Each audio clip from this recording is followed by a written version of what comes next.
झूठ कई तरह से बोला जाता है, हमारे एक्शंस भी झूठे होते हैं। जो ज़ुबानी वादे या ज़ुबानी कलाम तो झूठ होता है, हमारे एक्शंस भी झूठे होते हैं।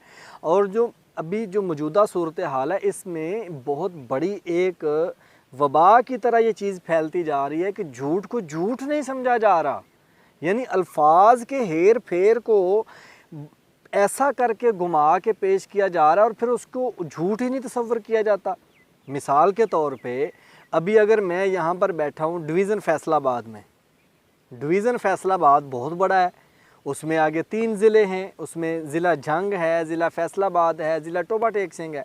लेकिन अगर मुझे कोई फ़ोन करता है और मैं उसे कहता हूँ कि भाई मैं तो ख़ुद बड़ा परेशान हूँ, मैं आपकी क्या बात सुनूँ, मैं तो बहुत दूर बैठा हूँ आपसे, मैं इस वक्त फैसलाबाद में हूँ और मेरे बच्चे जो हैं वो टोबा टेक सिंह में हैं और भाई मेरे जो हैं वो गोजरे में बैठे हुए हैं, ठीक है।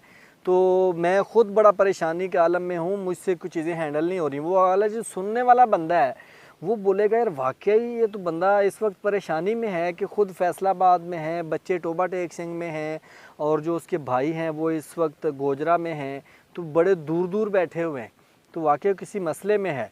वो बंदा आपकी मदद करने का सोच रहा होगा, लेकिन उसको क्या पता आप झूठ बोल रहे हैं।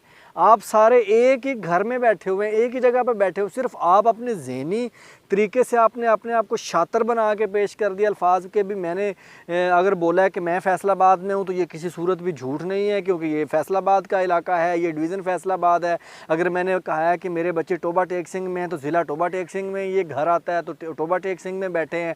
अगर मैंने कहा है कि भाई मेरे गोजरा में हैं तो ये तहसील गोजरा का इलाका है, ये जो गाँव है तो ये गोजरा में ही है, तो ये भी झूठ नहीं है किसी सूरत भी। तो ये ज़हनी तौर पे अपने आप को आप लेफ़्ट राइट करके लोगों को तो धोखा दे सकते हैं। झूठ और सच का फ़ैसला खुदा की ज़ात ने करना है और वो दिलों के हाल जानता है। आप किसी बंदे को अपने अल्फाज की वजह से उसको नहीं चेंज कर सकते, नहीं कह सकते कि वो आप झूठे हैं या सच्चे हैं। अगर उसके सामने आप सच्चे साबित हो भी जाएंगे तो खुदा के सामने तो पेश होना है ना, वहाँ पे तो वो तो दिलों के हाल जानता है।